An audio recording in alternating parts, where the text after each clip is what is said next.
Salut à tous, bienvenue à ce nouvel épisode d'FCG. J'ai avec moi Luc. Salut! Salut! Alors, on va parler aujourd'hui de MODOK, la nouvelle série de Marvel slash Hulu qui vient tout juste de sortir. Alors, il faut savoir que je pense aux États-Unis, Hulu a reçu en fait les 10 épisodes aujourd'hui même, donc le 21 mai. Alors que sur Disney+, ils n'ont en fait sorti que le premier épisode en fait, donc c'est le seul épisode que Luc et moi on a regardé.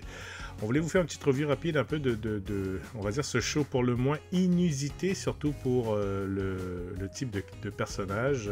Luc, est-ce que tu pourrais nous donner un petit peu la prémisse un peu de ce show? Ouais, ben, la série suit MODOK, qui est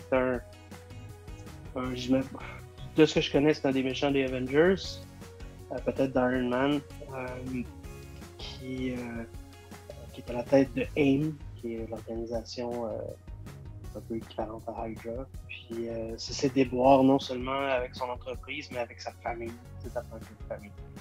Ça fait un peu sitcom déjanté, vraiment. Ouais, clairement. C'est vraiment ça le premise. Tout ça, c'est fait en stop animation.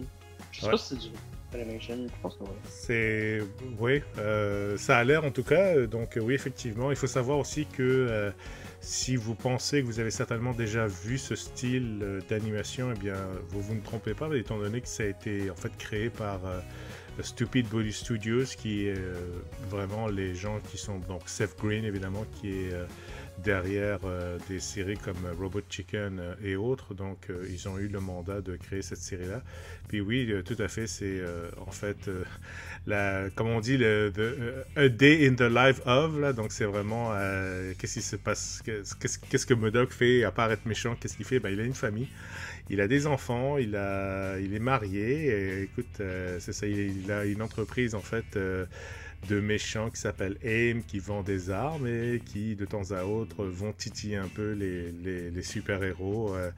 Donc on voit un peu comment dire, la vie de MODOK, comment ça se passe, et finalement là on vole pas trop le punch là, dans le sens où c'est vraiment au début de l'épisode on apprend qu'en fait sa compagnie de méchants n'a plus d'argent et il risque de se faire acheter. En fait, il va se faire acheter en fait par l'équivalent de Google qui s'appelle Crumble ou un truc comme ça.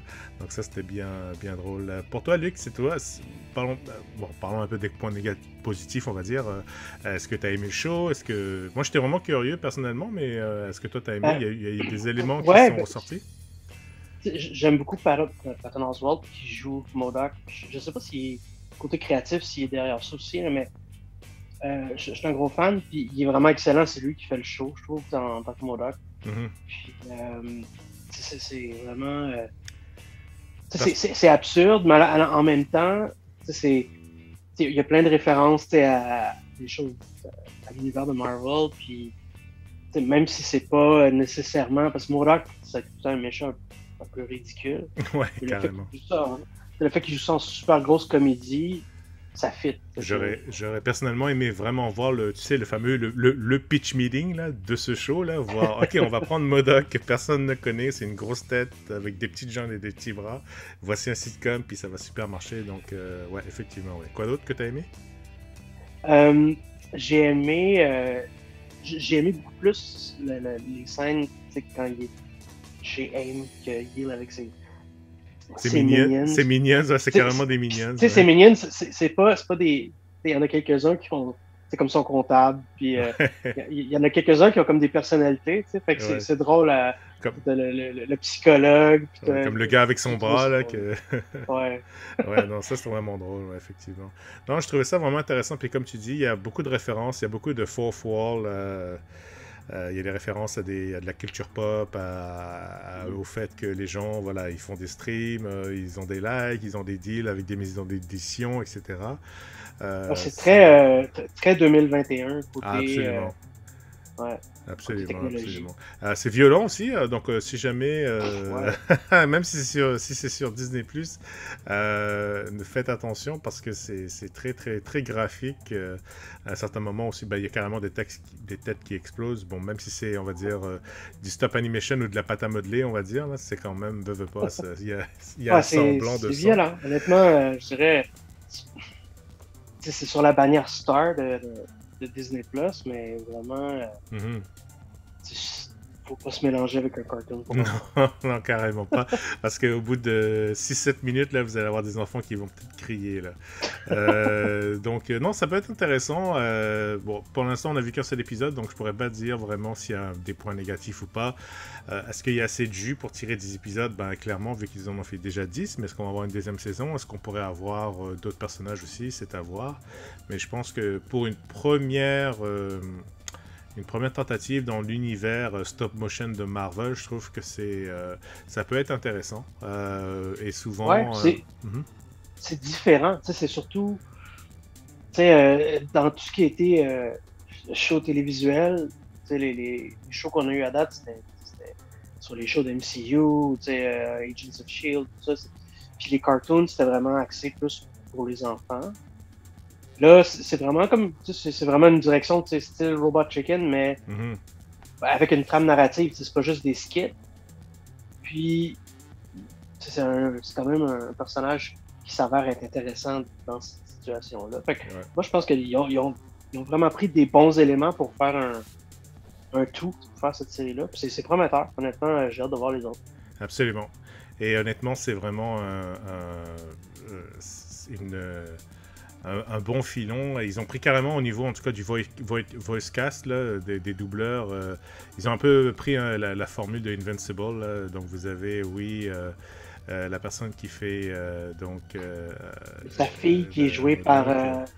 la fille qui joue dans euh, Brooklyn Nine-Nine, là, Fumero. Melissa Fumero, ouais. Mais ça, Melissa Fumero ouais, est elle là. fait On sa a, fille. ouais, on a Ben Ben Schwartz. Schwartz, Ouais, ouais, qui fait son exactement. fils, il est un peu achalant. Exactement. Puis t'as Iron Man, c'est. C'est John Hamm. Ouais. Ouais, il Ouais. l'avait bien. C'est Il y a correct. aussi, il y a aussi le gars qui fait le patron de Rumble, c'est le gars qui fait la voix de Sonic aussi. Donc, Ok. c'est vraiment... c'est ça. Donc, il y a, bon, quand même... Puis, il avait déjà travaillé aussi avec Seth Green auparavant. Donc, Mhm. clairement, Whoopi Goldberg aussi, éventuellement, va être là. Donc, il y a vraiment beaucoup, beaucoup de personnes. Nathan Fillion, évidemment, lui, de toute façon, il est dans tout, là. Donc, va être là. Donc, écoutez, regardez-le. Ça se regarde super bien. Luc et moi, on l'a regardé durant l'heure du lunch. Ça se regarde bien. 20-23 Ouais. minutes, bien investi. C'est drôle, pas trop prise de tête. Quoique, on veut quand même parler de sujets, bon, on va dire, sérieux, là, pour que l'histoire avance. Mais très bien fait. Moi, j'ai bien aimé. C'est du stop motion, mais c'est bien fait. C'est pas, j'allais dire cucu comme Robot Chicken, mais c'est ça aussi qui fait le Non, charme. c'est vrai que si on C'est- parle de Robot Chicken, mais faut pas se prendre la tête que c'est. Non, non, c'est Tu sais, bien. Robot Chicken, ça faisait budget. Là, Ouais, ouais, mais ça, ouais. non, ça c'est bien Ça, fait. il y a du budget de stop motion, là, absolument. Donc voilà, j'espère que ça vous a plu. Vous aussi, dites-nous ce que vous avez pensé de cette nouvelle série à regarder. Décidément, là, les vendredis vont devenir... Ben, en fait, les semaines, là, c'est peut-être pour ça, d'ailleurs, qu'ils ont repoussé Loki. Imagine Loki qui a fait de la place à Modoc. Ah. Donc, Mhm. ils voulaient pas avoir les deux vendredis des méchants, on va dire. Donc, voilà. Merci beaucoup. Merci, Luc, et à la prochaine. Bye bye, tout le monde. Ouais.